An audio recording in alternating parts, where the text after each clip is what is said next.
A 11ª reunião da Comissão de Agricultura e Reforma Agrária e a 18ª reunião da Comissão de Meio Ambiente, que ocorrem conjuntamente da terceira sessão legislativa ordinária da 56ª legislatura do Senado Federal.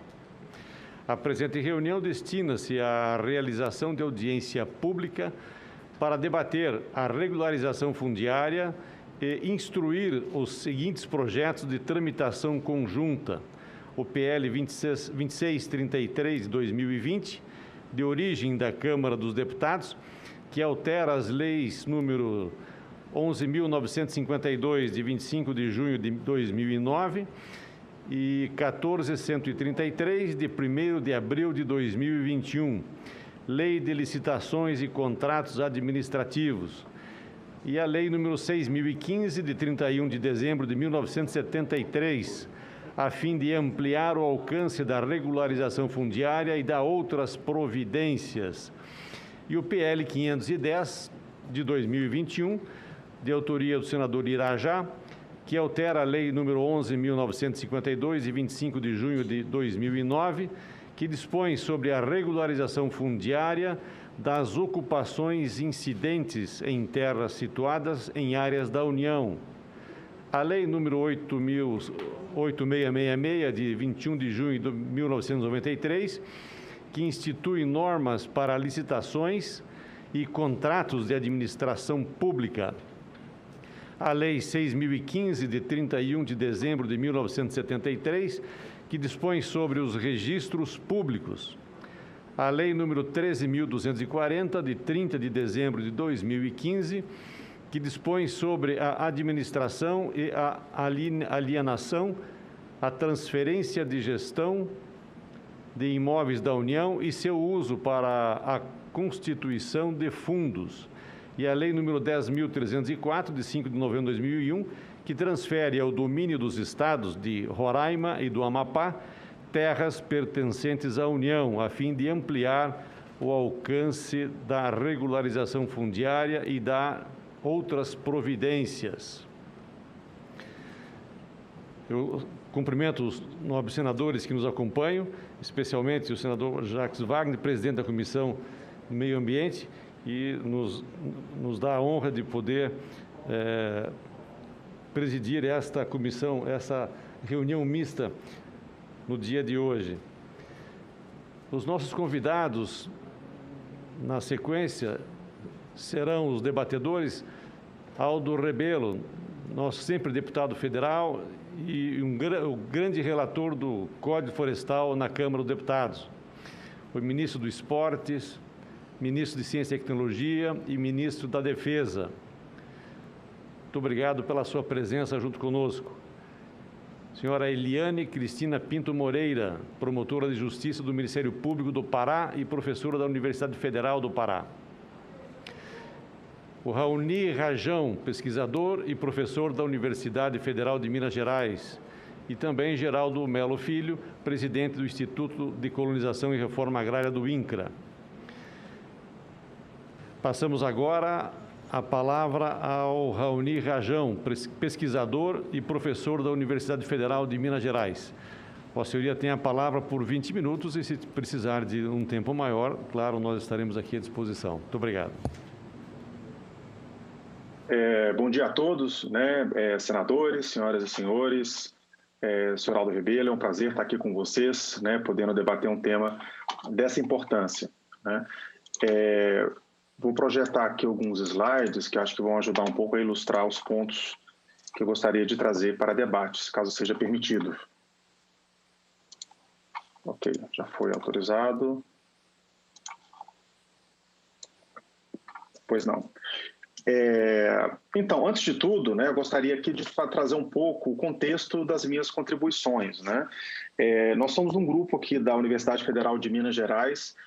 Dentro dele, eu lidero o Laboratório de Gestão de Serviços Ambientais no Departamento de Engenharia de Produção né? Então, nosso foco aqui é garantir uma produção sustentável, né? Uma produção que consiga ser sustentável do ponto de vista econômico, social e também ambiental, entendendo, né, que os serviços fornecidos pela floresta, em termos hidrológicos, em termos de carbono, em termos climáticos, são essenciais, inclusive, principalmente para a produção agropecuária, né? E dentro disso entra a questão da gestão do território, que é um tema que é um dos focos do nosso grupo de pesquisa, que juntamente com o Centro de Assessoramento Remoto, hoje temos aí, né, mais de 30 pesquisadores, né, que atuam conosco, que desde cientistas da computação, engenheiros, né, geógrafos, de várias especialidades, né, economistas, para poder contribuir com uma visão mais ampla sobre esse tema, né? E quando no contexto, né, da MP 910 ano passado,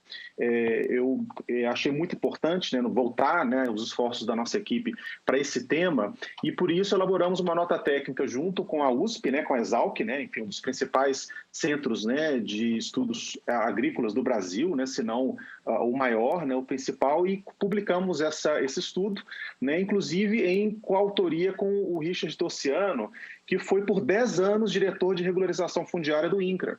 Né? Ou seja, não só um grupo de cientistas altamente qualificado, né, mas também pessoas com uma experiência prática de longa data nesses temas, porque para nós é muito importante não só trazer o conhecimento científico, conhecimento teórico, mas também o conhecimento prático.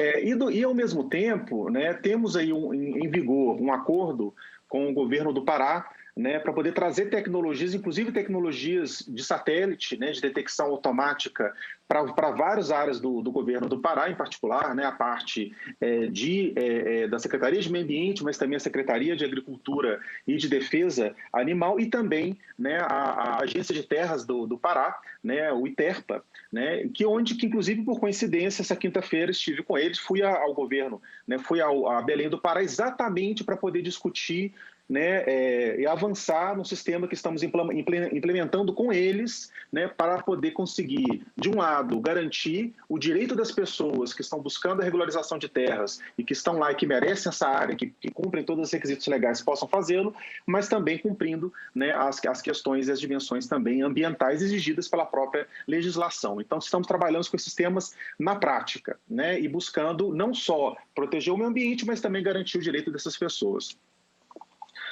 Por isso que é muito importante, como ponto de partida, fazermos uma separação do que é regularização fundiária e o que é grilagem, né? Porque muitas vezes esses termos são utilizados, né, de maneira trocada, né, e é muito importante fazer uma separação clara. Enfim, regularização é algo onde se reconhece um direito, né, ainda mais porque a gente tem que lembrar que toda a terra, seja privada, seja pública, ela tem de exercer uma função social, né? Então, uma terra pública que é ocupada de maneira mansa e pacífica, né? Ou seja, sem uso da violência, que é colocada para a produção agrícola, ou seja, está beneficiando e não é somente invadir, colocar 2, 3 cabeças de gado para garantir a posse e abandonar a área, é de fato viver e produzir de maneira ativa naquela área, né?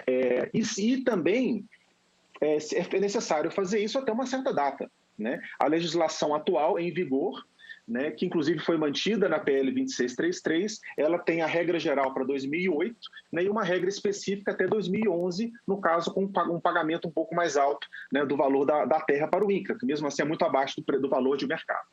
Nesses casos, sim, nós estamos falando de regularização. E claramente o Estado tem de fazer de tudo para poder avançar nisso, né? E eu entendo, inclusive, na fala, né, do senador Fávaro, concordo 100% do que ele disse, né, nós temos que buscar modernizar a legislação para que ela possa garantir, né, esses direitos. Agora, grilagem é diferente. Grilagem é a posse, muitas vezes, de maneira fraudulenta ou com uso de violência, daí a importância de você ter mecanismos para poder verificar se houve violência de fato e se houve ocupação de fato. E senhoras e senhores, discordando aqui, né, por mais que o censuramento remoto seja algo extremamente importante e capaz, né, fui indicado agora subcoordenador, inclusive, do Centro de Censuramento Remoto da UFMG, que foi criado em 92 junto com o INPE. Então, de censuramento remoto, eu me dedico minha vida inteira acadêmica a estudá-lo. Agora, não dá para poder ver grileiro e nem assassinato por imagem de satélite. Não dá para poder distinguir uma área invadida por grupos criminosos de produtores que estão legitimamente há décadas somente com imagem de satélite. É necessário, principalmente em áreas maiores, conseguir verificar, inclusive, essa questão para poder separar a regularização da grilagem. E, inclusive, a legislação atual, no âmbito da legislação atual, está muito claro que invasões públicas que não podem ser regularizadas na legislação atual, elas podem ser enquadradas na Lei 4.947, de 1966, que, inclusive, fixa penas criminais para invasão de terra pública com intenção de ocupá-las. Ou seja, invadir terra pública pós-2012, hoje, é crime. É crime. Então, nós temos que tomar muito cuidado ao discutir, por exemplo, mudanças no marco temporal, porque, em termos muito claros, estamos legalizando alguém que anteriormente fez uma atuação que, se hoje for identificada pelo Ministério Público, pela Polícia Federal, ela pode tomar, inclusive, uma detenção até de 3 anos e vamos estar dizendo que isso é legal. Então, é muito importante avaliar isso também.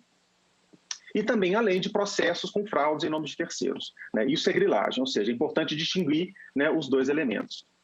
Outro elemento importante é ter em mente que nós estamos falando de regularização fundiária, mas o tema fundiário, você possui a questão das parcelas particulares, que é o que nós estamos discutindo aqui, ou seja, que é a desapropriação, a transferência de uma área cuja titulação é pública, é de todos nós brasileiros, para indivíduos. É isso que trata esse tema específico da 2633. Agora, nós temos também a questão dos assentamentos, que é uma outra legislação. Nós temos também a questão das unidades de conservação, que é uma outra destinação, e nós temos também a questão das terras indígenas, que é uma outra destinação, terra indígena, que inclusive é importante ressaltar, que segue terra pública, que segue terra de todos nós, porém com uso exclusivo das populações indígenas.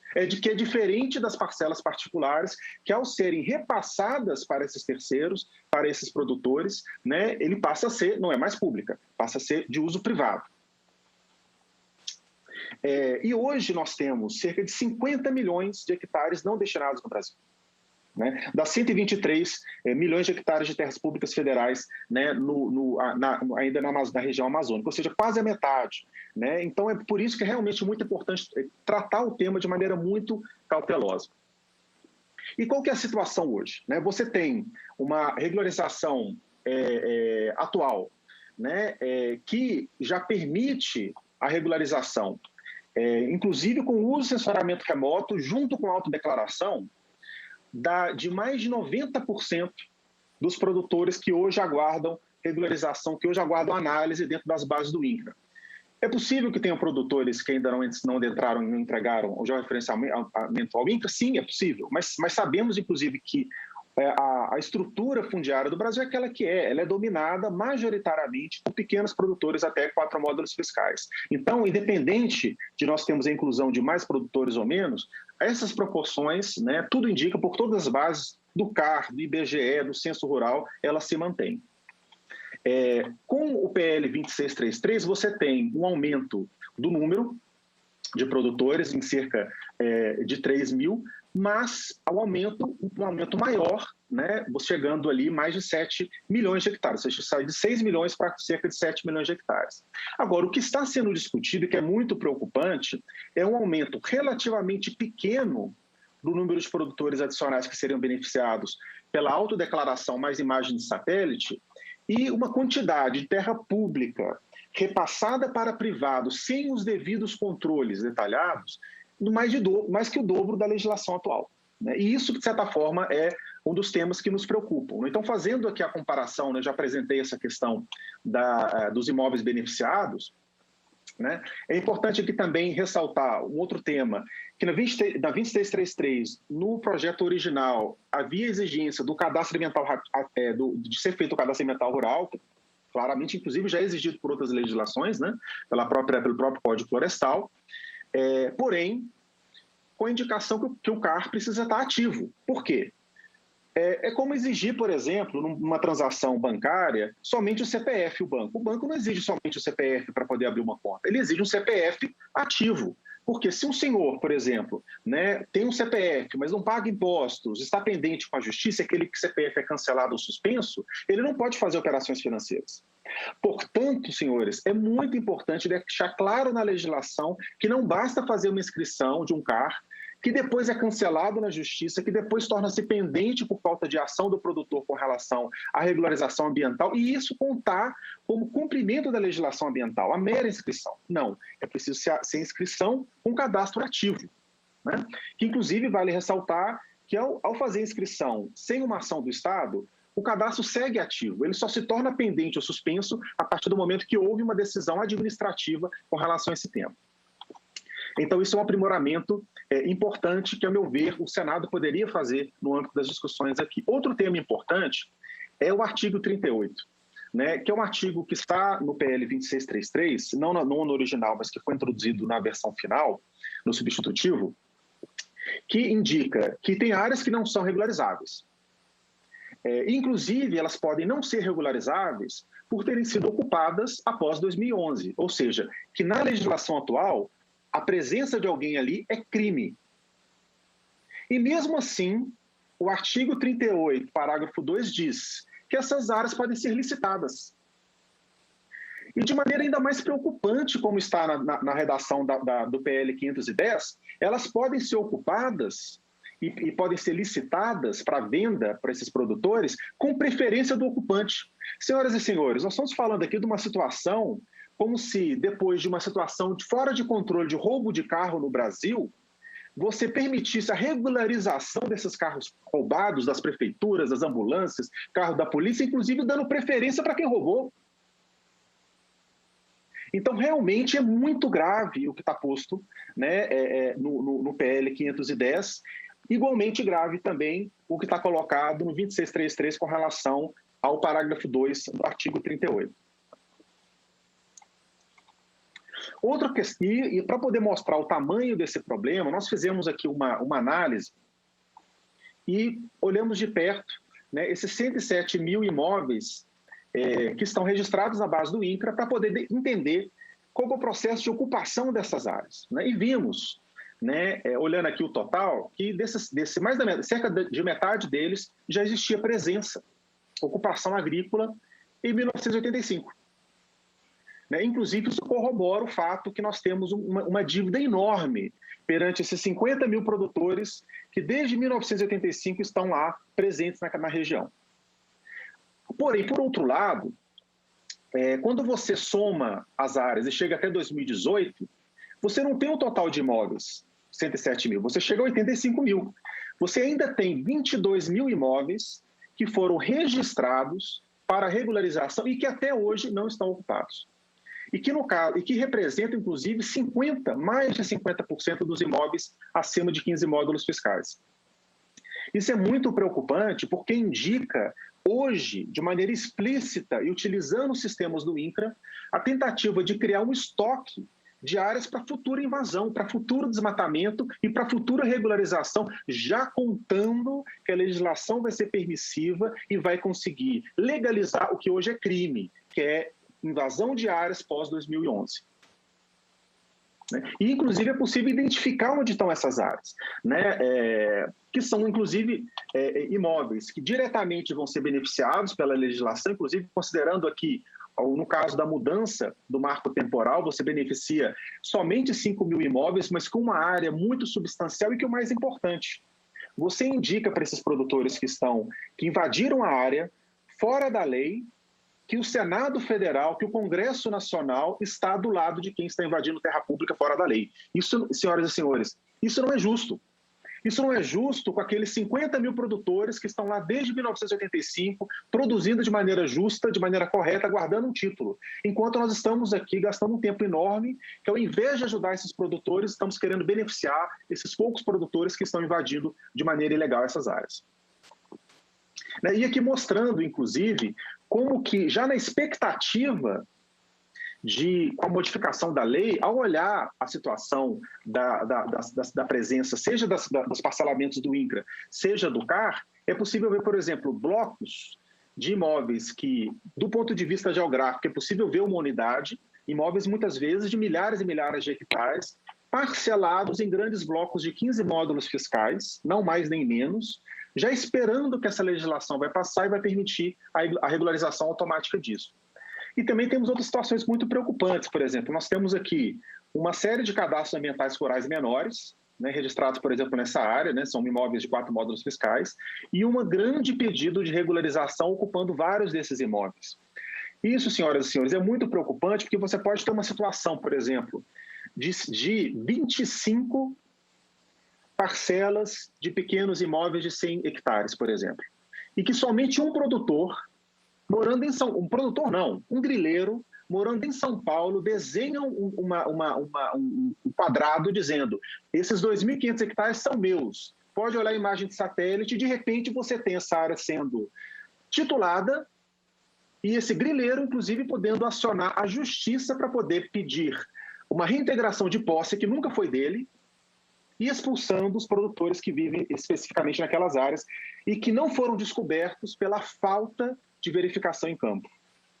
Então, se os senhores têm preocupação com os produtores que moram na Amazônia, como eu tenho certeza, né, que os senhores têm também, eu tenho certeza que o senhor Aldo Rebelo é muito preocupado com a situação dos produtores da Amazônia, eu também ficaria muito preocupado com o aumento do risco que exatamente esses produtores possam ser os maiores perdedores dessas mudanças na legislação. Isso, inclusive, já está acontecendo. Se você for fazer uma busca na internet, como eu coloquei aqui junto com os nossos pesquisadores, vocês irão encontrar centenas de anúncios de produtores dizendo, né, que, por exemplo, que tem uma área como essa aqui, né, de 2.000 hectares, né, protocolada no terra legal, ou seja, não é titulada, é protocolada no terra legal e já está à venda. Que, inclusive, é ilegal perante a legislação atual. Por quê? Eu preciso me titular e depois manter aquela área por um certo período. Eu não posso simplesmente vendê-la para terceiros, né? Somando, inclusive, o total dessas áreas com evidência de irregularidade anunciadas na internet, somam R$500 bilhão, quase R$500 bilhão, 436 milhões. Ou seja, nós não estamos falando aqui de um processo pequeno, do pequeno produtor. Sim, esse pequeno produtor está lá, ele precisa ser ajudado, sim. Agora, nós estamos vendo grupos criminosos se mobilizando para poder ganhar centenas de milhões em cima de uma legislação que está em discussão nesse Congresso. Portanto, é crucial avançar na regularização fundiária, sim. E nós temos que apoiar de todas as formas possíveis, no sentido de aprimoramentos legislativos, aprimoramentos tecnológicos, né? Mas é importante reconhecer o que a legislação atual já permite, que no caso é titular sem vistoria presencial 96% dos produtores na base do GEL, né? O senhor Geraldo Mello, numa outra discussão, trouxe um número um pouco diferente, ser quase 90%, mas o fato é que estamos ali na mesma ordem de grandeza, né? Ponto 2, é importante notar que o PL 510 ele facilita para os médios e grandes e anistia as invasões pós-2011. Isso é muito preocupante, essa mudança do marco temporal. Nesse sentido, inclusive, até, né, parabenizo aqui mais uma vez o senador Fávaro pela sensibilidade de entender a importância de manter esse marco temporal, né, para dar uma resposta séria, né, para os mercados, para a população local, né, que os direitos delas também vão ser preservados. Agora, o 2633, ele é importante, ele é bom, né, em alguns pontos, né, em particular quando ele consolida o uso de novas tecnologias, né, nós aqui do Centro de Assessoramento Remoto vemos com bons olhos, né, a citação explícita desse tipo de tecnologia, né, expande de 4 a 6 módulos fiscais por autodeclaração, né, que perante a alternativa, que é 2.500 hectares, ainda é algo, né, de certa forma, limitado, e mantém o marco temporal, que é muito importante. Agora, 2 pontos críticos já falados. O CAR precisa ser ativo, isso foi retirado, e a licitação de áreas não regularizadas. Mas também é importante ir além, né? Eu gostaria de chamar a atenção para os senhores da importância da gente não só debater o tema olhando para esse PL, mas para o contexto. Em particular, é importante avançar, ao meu ver, possivelmente, preferencialmente, em paralelo ao debate do PL 2633, um verdadeiro pacote antigrilagem, que passa pelo quê? Né? Ter um cuidado maior na questão da regularização fundiária em assentamentos, inclusive passou por essa casa, pelo Senado, o PL 4348, né, agora no Congresso Nacional, né, que permite aplicar a legislação de imóveis privados dentro de assentamentos. Sim, é importante ter essa alternativa, até porque alguns desses assentamentos foram descaracterizados, mas é crucial limitar a titulação para pequenos imóveis exatamente para poder evitar aqueles conflitos que nós falamos anteriormente, né? Além dos assentados, por exemplo, inscritos já na base do INCRA. Outra questão, avançar no PL antigrilagem, né, que é um projeto de lei que aprimora aquela lei anterior, que constitui enquanto crime a invasão de terras públicas, caracterizando melhor o crime de grilagem, as suas modalidades, inclusive a grilagem eletrônica, que nós estamos, né, falando aqui, muitas vezes com o uso do carro, muitas vezes utilizando os meios do INCRA, né, e aumentar a pena máxima por invasão de terras públicas, porque hoje, infelizmente, nós temos a invasão de terras públicas, a grilagem, como sendo uma atividade altamente lucrativa e com pena muito baixa. Inclusive, em conversa com policiais federais, com o Ministério Público Federal, que nós temos uma colaboração muito próxima, e que atuam na Amazônia, eles têm me relatado como que traficantes de droga, organizações criminosas, têm se mobilizado e deixado de aplicar recurso no tráfico de drogas, que tem uma pena mais dura, e começado cada vez mais a aplicar recursos em mineração ilegal e em grilagem de terra e em desmatamento. Então é importante notar esses processos e, inclusive, tomar cuidado para poder evitar que isso torne-se uma alternativa de recurso, uma alternativa, né, inclusive uma forma de lavagem de dinheiro, né, do tráfico ilegal, que depois volta para as nossas cidades em forma de violência, em forma de morte, em forma, né, da nossa juventude que está sendo tomada pelas drogas. Outro ponto também é avançar em um PL para a questão da destinação das florestas públicas, né? Como citado, né, acima são 50 milhões de hectares, senhores. É muita área, é necessário pensar uma destinação para essas áreas, inclusive deixando muito claro a vedação definitiva dessas áreas para titulações para privados. Enquanto tivermos áreas praticamente gratuitas, onde você pode invadir e lucrar com isso, sendo terra pública, é como se tivéssemos uma porta dos fundos do Banco Central abertas, com as pessoas poderem entrar e levar lingotes de ouro. Né? Porque é um bem público. Né? Temos que proteger os nossos bens públicos. E terra pública e terra na Amazônia também são bens públicos. Né? E com relação ao INCRA, é importante também melhorar a situação do INCRA, com aprimoramentos tecnológicos, né, que inclusive, né, estou seguindo esse assunto, vi a apresentação do senhor Geraldo Mello na última comissão, mostrando os avanços tecnológicos do INCRA, inclusive muito importantes, né, vai meus parabéns para eles, né, nesse sentido. Agora, é importante também reestruturar o INCRA. O INCRA está sem concursos públicos há 10 anos. Né, inclusive, nesse momento, está se discutindo no Congresso Nacional a abertura de concursos, vagas para o INCRA, e sem pessoal, sem mão de obra, sem pessoas especializadas, não tem como implementar política pública de qualidade. Né? E, finalmente, é importante integrar uma maior integração com órgãos ambientais e fiscalização das cláusulas resolutivas. Vários auditorias do TCU mostram que, sistematicamente, o INCRA tem falhado em proteger os bens públicos, tem falhado em verificar as cláusulas resolutivas, tem falhado em punir os produtores que não cumprem aquilo que eles concordaram no ato de assinar o título. Então, não adianta só você dar a terra e esquecer os compromissos. Se o produtor assinou, por exemplo, que não pode desmatar, alguém tem que ir lá cobrar dele. E, atualmente, essa cobrança não é feita e, de acordo com as auditorias do TCU, né, o INCRA ele não tem tomado as suas responsabilidades, ele não tem agido, né, a par da sua responsabilidade. Então, é muito importante também, né, buscar meios, talvez meios, inclusive legislativos, de reforçar esse papel. Então, nisso, agradeço muitíssimo a atenção dos senhores, né, e seguimos aqui à disposição para esclarecimentos, para o diálogo, né, e para poder avançar com base na ciência, com base em dados, né, porque acredito que é a melhor forma de conseguir garantir o direito para todos os brasileiros. Muito obrigado. Nós aqui agradecemos a sua participação e a sua experiência para que a gente possa entender mais sobre essa matéria. Passo a palavra ao Raoni Rajão. Vossa Senhoria tem 5 minutos para fazer as suas colocações e, claro, se precisar mais, estamos aqui abertos. Muitíssimo obrigado. Só retornando a esse último ponto, o dado que era disponibilizado publicamente até cerca de março do ano passado, ele possui de maneira muito clara não só a informação, né, do tamanho da parcela, né, mas também a origem da parcela. Então, é possível, através de um filtro simples, de um procedimento simples, né, fazer essa filtragem.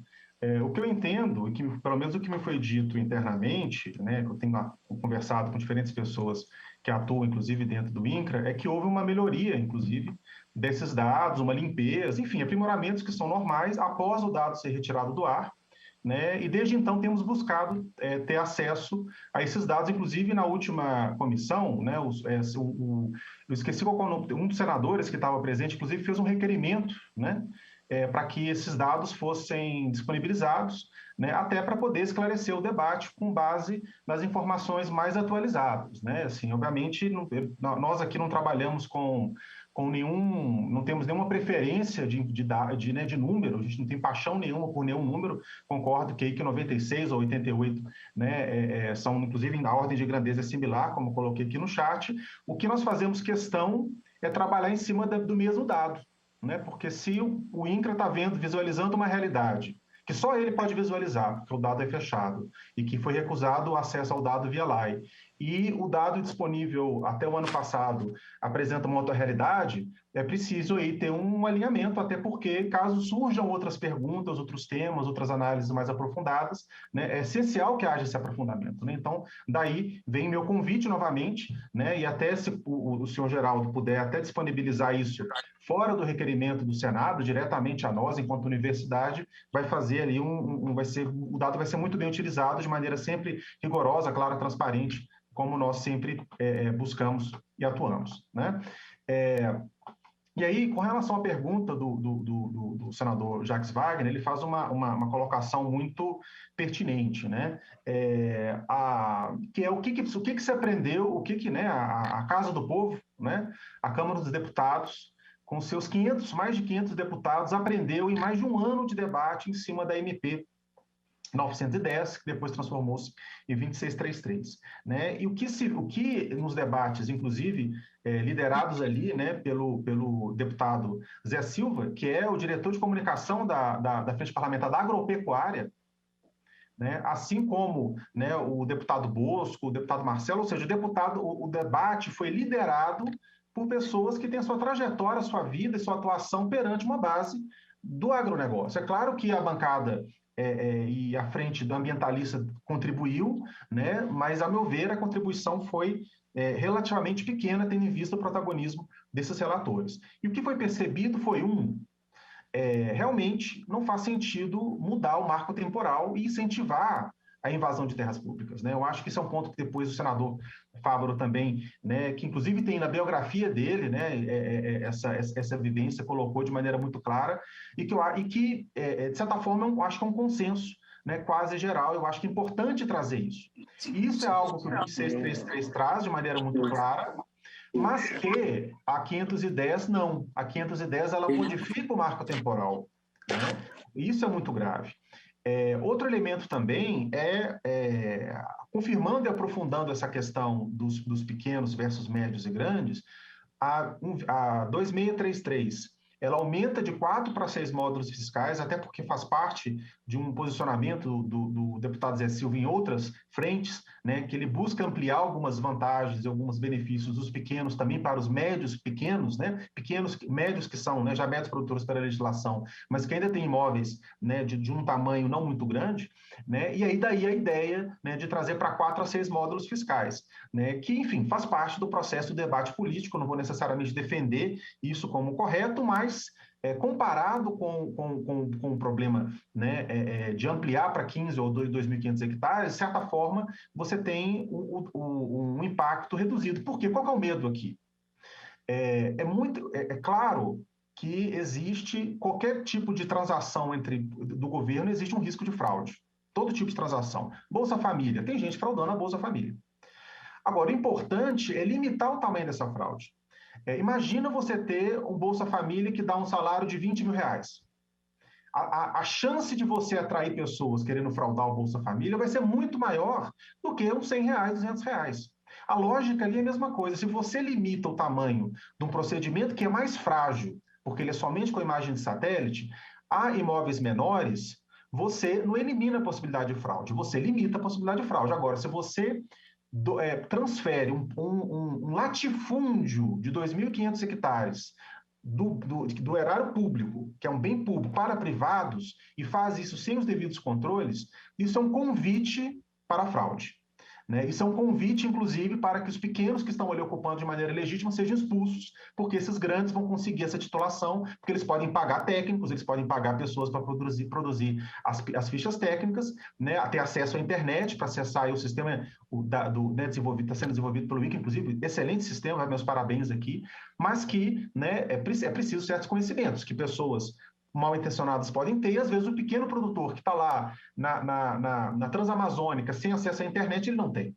Então, daí a importância de trazer essas travas, né, e exigir um controle adicional para um número, inclusive, pequeno de imóveis. São poucos milhares de imóveis aqueles acima de 4 módulos fiscais, então não faz sentido mudar isso, e é algo que a 2633 traz enquanto avanço.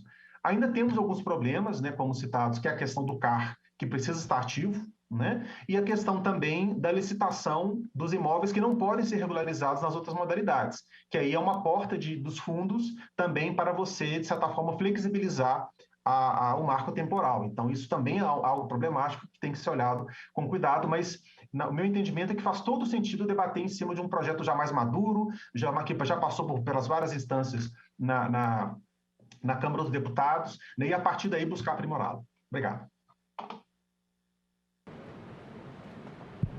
Nós é que agradecemos, Raoni Rajão, pela sua participação. Muito obrigado. Também, por 2 minutos, o Raoni Rajão pede a palavra. Eu entendo que o debate sempre é muito importante. 2 minutos para as suas colocações. Muito obrigado, senador. Não só um comentário breve. Eu concordo inteiramente, né, com a fala do senador Chico, assim como do deputado Aldo, quando se refere à questão da não criminalização do homem do campo, né? Eu me julgo também homem do campo, né? Meu avô pecuarista, eu passei minha infância na cidade interior andando a cavalo, esse final de semana mesmo, né? Anterior a esse eu estava lá, sempre tenho uma relação e muito orgulho dessas minhas raízes rurais também, né? E eu entendo que a gente tem que tratar essa questão com muita sensibilidade. Agora, isto não deve nos afastar de um debate muito duro, que é o fato que existe uma criminalidade muito presente na Amazônia e que se utiliza, que se apresenta como produtor, mas que, na verdade, está lá para poder roubar terra. A função não é nem produzir alimento. A função é pegar um patrimônio público, se apropriar desse patrimônio, revender e lucrar, né? E que é uma minoria muito pequena. Nós fizemos um estudo chamado, né, maçãs podres do agronegócio, e chama maçã podre, né, rotten apples, que é um termo em inglês, que se refere àqueles poucos que acabam atrapalhando, que acabam gerando um amadurecimento de toda uma cesta enorme de bons, né, e que apontando para a necessidade crucial de identificar esses poucos e podres e retirar da cesta, né? E enquanto, por exemplo, né, foi dito numa das falas, né, que a maior parte dos produtores são perseguidos, né, pela justiça, efetivamente o que nós descobrimos é que mais de 90% dos produtores na Amazônia e no Cerrado não desmataram pós-2008. Não desmataram. Né? E esses outros, né, 10%, inclusive, né, estão concentrados, uma parcela menor ainda, dos produtores médios e grandes, que representam 2% de todos os produtores da Amazônia e no Cerrado, e que, somados, desmataram 62% da área desmatada ilegalmente, já considerando as anistias e os mecanismos do Código Florestal, desmataram ilegalmente pós-2008. Então, nós temos que separar esses dois da história, né? E ao trazer a importância e enfatizar que a maioria está certa, nós não podemos também trazer mudanças legislativas que acabam por beneficiar exatamente essas maçãs podres. É essa a nossa preocupação, senhor Aldo, né, senhor senador, não é outra.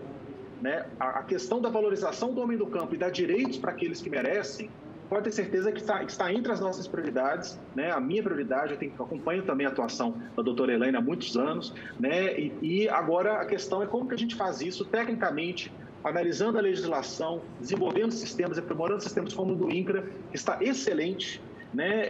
Esse é o caminho que nós temos que seguir, né? E por isso que é muito prazer enorme estar podendo aqui participar desse diálogo com os senhores. Muito obrigado, Raoni.